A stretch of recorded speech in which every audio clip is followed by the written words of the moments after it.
Welcome to the Saratogian Sports Podcast. My name is Chris Maley. I'm joined by co-host David Johnson. Unnamed Sports Podcast. Yeah, we still don't have a name. I don't know. We haven't been able to come up with it for what is our third podcast, right? Yeah. I guess we're not creative enough, but I don't know. That's We're here to talk about high school football because the Shen is playing Saturday in the, I believe it's a state regionals, right? Yep, the quarterfinals. So is there 8 teams left? Okay, quarterfinals, 8 teams left. Yep, in the Class AA. Well, we're joined by Stan Hootie, who is an icon locally here around everything Shen sports, and also the community news in Saratogian. He really does a lot for us, and he has a scouting report on Shen's opponent, John Jay, who's going to be a very tough matchup. Yeah, today I was at a 5K race down on the Shen campus, and everyone's looking forward to Saturday's game. The school's actually sponsoring a bus trip for those interested, $20 a head. Get you on the bus, and it's quite the doubleheader because the first trip is going to be to Middletown to see the Shen boys soccer game, and then they're going to travel back up 87 and make a stop at Deet Stadium for that game. So that's a great opportunity there, and it should be worthwhile. The no guarantees for Shen once again going into this regional. They're going to face John Jay East Fishkill. They successfully beat Arlington last Saturday afternoon, 13-3. Arlington was a huge surprise. They knocked off New Rochelle the previous week to get to the sectional final. That was a huge win for them. And then John Jay East Fishkill, which has an incredibly mobile, talented quarterback, they held him to 13 points. So what we're hearing already from the scouting report is that the John Jay East Fishkill quarterback is the standout of the team. Very, very highly pass-oriented team. What's going to be unique and different is when you look at the Shen offense with Ryan Van Galen, he has a minimum of 3 options on every pass play that Shen has, and if not a fourth. From what we're hearing and possibly on film with East Fishkill John Jay, is their quarterback's going to drop back, probably look for his first option. If that option isn't available, he's taking off. So that's going to cause the Shen defense to have to react even faster. They're not going to have a lot of time to get to the quarterback, and it's also going to freeze those linebackers, anticipating is it going to be a pass play? Do I drop back and help that way, or they're not going to be locked up front to see if this quarterback takes off. 6'3", 225. And his name is Ryan Schumacher. Ryan Schumacher. So he may have the speed of a race car driver when he pulls the ball down and takes off. But we'll see, how durable he'll be. When he's got to face those middle linebackers like Oliver Robinson, taking him down, could wear him down as the game goes on. But it's going to be another barn burner. Looking at what John Jay did against Arlington, where John Jay's previous game, 34-32 is the outcome. With that 13-3 score at Arlington, I think they're going to use ball control. I think they're going to try to run the ball a lot and keep the ball out of Shen's hands. Because literally one play, Van Galen to Zlogar, 6 points. We saw that in the sectional final. How did you see that game go? I mean, it looked like not a typical Shen performance from this year, whereas they've been just dominating teams.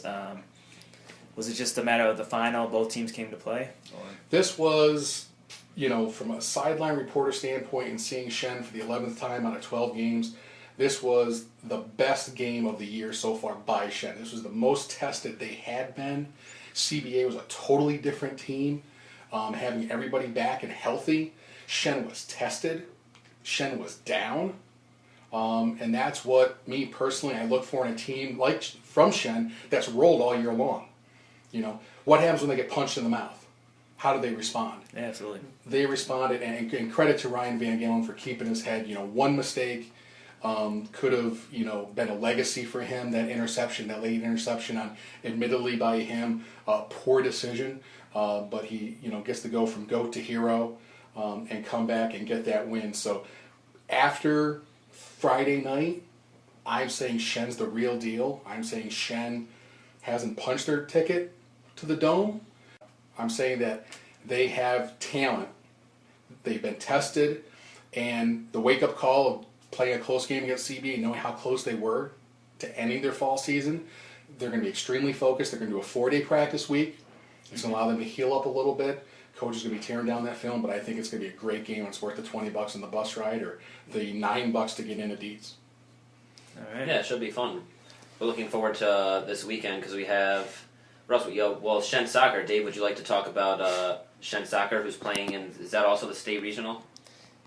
It's actually the semifinal. They won their regional on Saturday.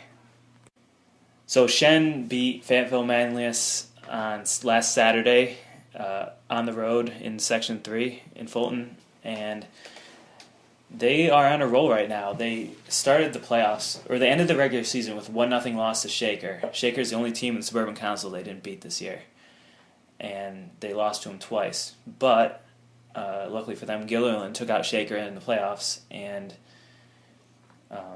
Niskayuna, took out Shaker in the playoffs, so they didn't have to deal with them again. They just blew out Boston Spa in the first round of the playoffs, 6-0. They edged Gilderland 1-0, really close game. Another close game in sectional finals, 1-0 against Niskay. And to keep a trend going, they beat Fayetteville 1-0 on Saturday. So they haven't given up a goal all playoffs, is that what you're saying? They haven't. Since that one set piece against Shaker, they haven't given up a goal. And so its defense, is it safe to say, is the strength of their team and goaltending? Their defense is experienced and organized. I talked to Coach John Bain on last week before the Fayetteville game, and he said that the Shen offense gets a lot of accolades because they're scoring all the goals. They have a lot of offensive firepower. They possess the ball really well, but really they don't like to concede goals either. Their defense is experienced. Captain James Holman has been great for 3 years for them, and he actually scored the winning goal in the sectional final, so he's a danger on set pieces. But really, they have just quality all over the field. And they have a bunch of seniors too, right? Yeah, exactly. Seniors that have fallen short as juniors and sophomores in the semifinal round of sectionals, and they sort of got over the hump, and now they're just sort of on a roll. And they've been ranked in the state all year. I mean, I don't know how much faith to put in these rankings. Fayetteville Manlius was the #1 team in the state, unbeaten. Shen was the first team to beat them this year. So I mean, every team that's still alive from fall sports is ranked in the state, I would say, at this point. Yeah, right? yeah. I don't know if field hockey has rankings, but yeah. I know But, yeah, I mean, they played Comac in the semifinals Saturday, 1:30, at Middletown High School.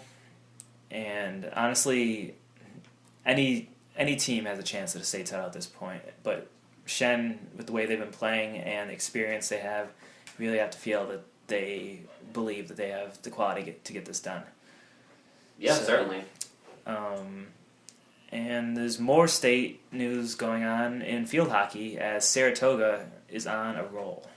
Yeah, Saratoga field hockey is going to be playing the state semifinals on Saturday at 9:30 a.m. at Maine Endwell? Yeah. Yes, at Maine Endwell. And they're playing Mamaroneck. The team they're playing, I looked at their last game, and they seem to be pretty remarkable. They didn't allow a single shot or penalty corner. Their defense didn't at all last game. And they scored 4 second-half goals after it was a scoreless first half.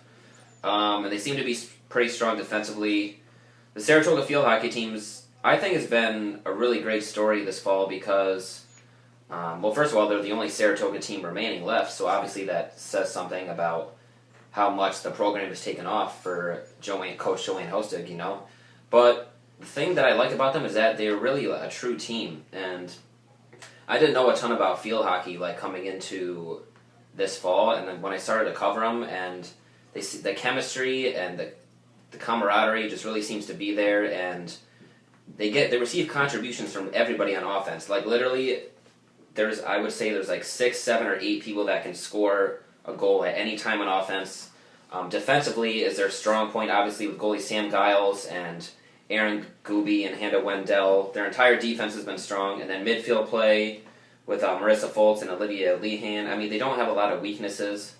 And the reason they're still alive is that they use each other on offense, and they're a true team, and it's kind of been pretty fun to see. And I hope they do well on Saturday. I mean, it's going to be a tough challenge, but I think if the offense is able to execute off penalty corners, they have a chance. But if they don't execute the way they have been, it's going to be a daunting task, I believe. Well, they need to get a penalty corner first. Apparently, this team doesn't give them up enough. Yeah, you have to shoot it, you know. But yeah, Saratoga has definitely been impressive. It'll be interesting to see whether the mentality of them is sort of just happy to be there, because they haven't, nobody in this group has been to states before, and it's a completely different experience. It's a lot of travel, or if they're really intent on, winning the state championship. I know in preseason, that was winning the section was one of their goals, and making states was a goal, but I don't know if winning states was necessarily like a realistic goal that they had, which, obviously, to be the best team in the state is so tough in any sport, but it'll be interesting to see how it plays out. And it is interesting with this, they beat Maine Endwell on their home field and last weekend, and now they're going back there to the same field to try and win states. They've had that field issue where they can't play on their home field in Saratoga High School. So they've been sort of road warriors all season, playing, at the Dome. They played at Skyville one game, just trying to find a space of land to play all their home games. Well, they said that was to their advantage, right? Because the fact that the turf is something they practice on, or they played on They practiced and played on turf all season, basically. Yeah, I think they practiced at the high school as well. Well, sometimes they play at Skidmore. Yeah, too. but yeah, they've been practicing everywhere and playing everywhere, and they just seem built to travel, which other teams may not be. I agree. Well, those are the only 3 teams left as far as local Saratogian coverage, but we can talk about professional sports if you want. Yeah, Chris, did something magical happen on Sunday for you and your New York Jets? Something magical happened. The Jets won. The Jets beat the Steelers 20-13, and I was really pumped. And I know you don't want to hear me talking about the Jets because they're 2-8 and they suck, but I'm going to talk about them because I love them. And it felt really good, and the defense played phenomenally against Big Ben, who was the hottest quarterback in the league coming in. He had thrown 12 touchdowns compared to 0 picks in the last 2 weeks, which is obviously ridiculous. And the secondary with a bunch of no-names, actually, I don't know if it was Rex's schemes or what, but they came to play, and the D-line got pressure all day, which was huge. And Vic took care of the ball, and obviously that deep bomb to TJ Graham was a thing of beauty, but it felt really good to, get off the schneid and have a win. It was basically the defense had been playing well. I mean, for most of the games, except for at the end sometimes they were out of it. Yeah, but I think Rex has done a heck of a job coaching the defense this year, honestly, because considering the talent or lack thereof that they have, the defenses played well. They held Peyton Manning to 24 offensive points. They held Tom Brady. They almost beat Patriots 27-25. I think that was in New England, or maybe it was at home, but no, it was at home. But yeah, other than the Chargers game where they lost 31-0 and didn't show up, and the Bills game where they turned it over like 16 times, they basically been in every single game despite their lack of overall talent, which I think is a testament to Rex's coaching. And it's unfortunate that he's going to be fired at the end of the season because I really love him, and it's going to stink with a new regime in there. But anyways, I'm just going to enjoy as many wins as we can get the rest of the year because they're few and far between for Jets fans. Well, and it also has to be noted that Steelers, 2 of their losses have come to the Bucks and the Jets, which are 2 pretty bad teams record-wise. So maybe is that something about them? Is they don't get up for these games, or Yeah, I was they lost listening the Bucks at home. Yeah, I mean the Steelers. I was listening to a Steelers radio broadcast. I was listening to a New York radio broadcast, and they were joined by a Pittsburgh football writer or whatever, and he said the fans are actually concerned heading into the Jets game. Like, legitimately, the fans are concerned that they might lose and there's going to be a letdown because they've seen it so many times where they play so well at home and get hot and then go on the road against a stinker team. And yes, the Jets stink, and I still love them. But, and just not show up. And that's exactly, literally, the Steelers did not even show up, and it was exactly what happened. And it might have been because of Justin Bieber. Did you hear about that, Dave? No. You didn't hear about that at all? I mean, I'm usually up to date on all Justin Bieber news, but let me know what is the story? Well, apparently it surfaced on Twitter and everything the night before. Justin Bieber was had a Bible study session with the Pittsburgh Steelers players in their locker room. This was the night before the game of the Jets, before they traveled, right? Wow.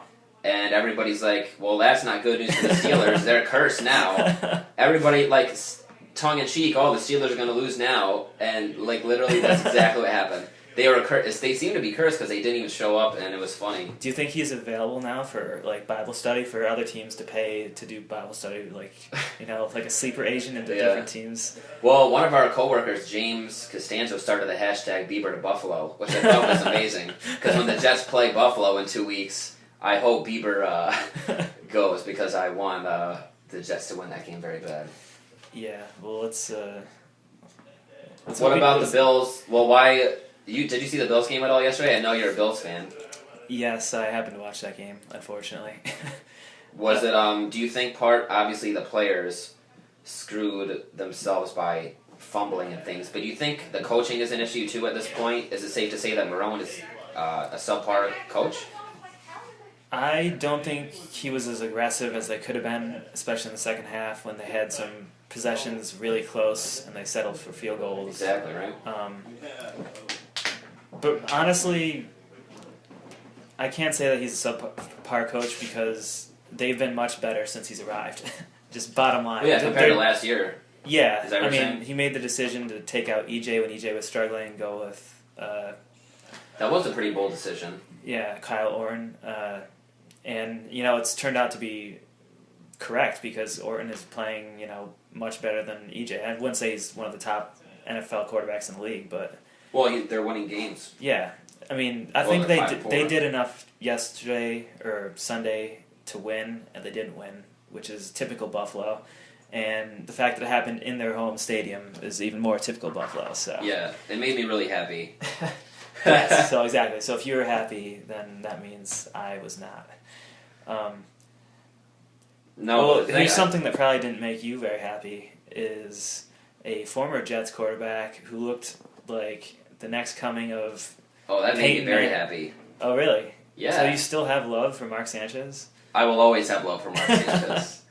Sunday night, he tore it up on Sunday Night Football. Obviously, the Panthers were hapless. It was Monday night. Yes, yesterday was Monday. Yeah. Good point, because today's Tuesday. Anyways, obviously the Panthers looked hapless and just disgusting yesterday, but Sanchez really showed up and tore it up. I think it was 3 touchdowns. Honestly, it was the first time in his career, I believe, he had 3 touchdowns, 0 picks, and 300 yards at least, which I'm really happy to see from him because, I mean, I can talk about Mark Sanchez for hours, honestly, because I've always been a supporter of him after he led the Jets to 2 straight AFC championships in his first 2 years. After that, his last 2 years with the Jets kind of got sour, and he took a lot of unfair criticism, I believe, because that whole entire team was built to fail. From the GM's decision-making was terrible as far as money and everything. All the leaders left the team. Sanchez was literally left with no leaders. He was the only leader as a young quarterback on the offense, which is no good. And they had no talent on offensive line or at the receiver or tight end position. And he was built to fail. All right, so what's going on in Philadelphia right now is not exactly surprising to me. And I know it might be surprising America. They're like, oh, Mark Sanchez stinks. But the butt fumble. But guess what? Yes, you're the one that brought up the butt fumble. Not oh, me. okay. Well, obviously I'm going to bring it up because it's epic. But, yeah, I'm not surprised because Philly's offense is so talented. They arguably have the best weapons in the entire league. And that the play calling or the system that Chip Kelly has, I feel, suits Sanchez well, an up-tempo style. Because if you think back to the Jets, Sanchez flourished in 2-minute drills and up-tempo at the end of halves, at the end of games. He was actually pretty clutch. So in this up-tempo offense with Kelly, I'm not surprised to see that he's doing well. And I know it's a small sample size. I believe it's 2 games that he's played, right? Yeah. But I am really rooting for him to make the playoffs and maybe make a deep postseason run with the Eagles. Do you think it was just how much of it is Chip Kelly's system, which made Nick Foles look like an all-pro quarterback last year? Well, I think a lot of it is a system, but we can say that Mark Sanchez is potentially better than Nick Foles, though, or he's looking. Am I saying that? Yeah. I haven't seen enough of Nick Foles in my life to really have an opinion, but no, I don't. I don't think so. But the point is, Sanchez is. Well, it's a possibility, right? I mean, definitely. He could go there and just take over the starting job. Yeah, the thing about Sanchez is that you can say it's the system, and a lot of it is, but he didn't turn the ball over. And when you're playing on a team that's so good and you're not turning the ball over at all, then that's a great sign for a quarterback. And that is not indicative of the system here, is it's indicative that you're making good decisions with the ball and that you really, prepared the prior week and film study and all that. So I'm really happy that Mark has finally gotten his chance to redeem himself. I know he's worked hard and he's been the backup role and he's sucked it up.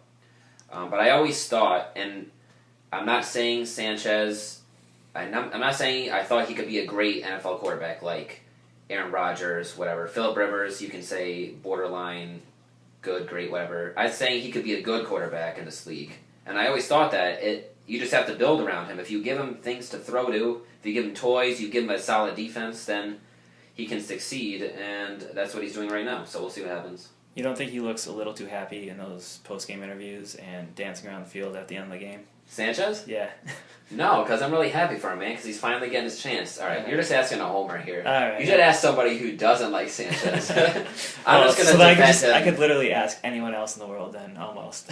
Yeah, I'm probably his... No, you know what's funny? I'm in the Facebook group of Jets fans, and pretty much the vast majority is rooting for him. Like, they'll post things about him all the time. It's like, I really hope he wins the Super Bowl this year. Like, they actually genuinely care about him. And I know that might surprise some people, but Jets fans like the dude. Oh, I was hoping that it would make you guys angry that he was succeeding with another team. So now that I know that you're supporting him so much, it doesn't... I care about him on a personal level, Okay. Dave.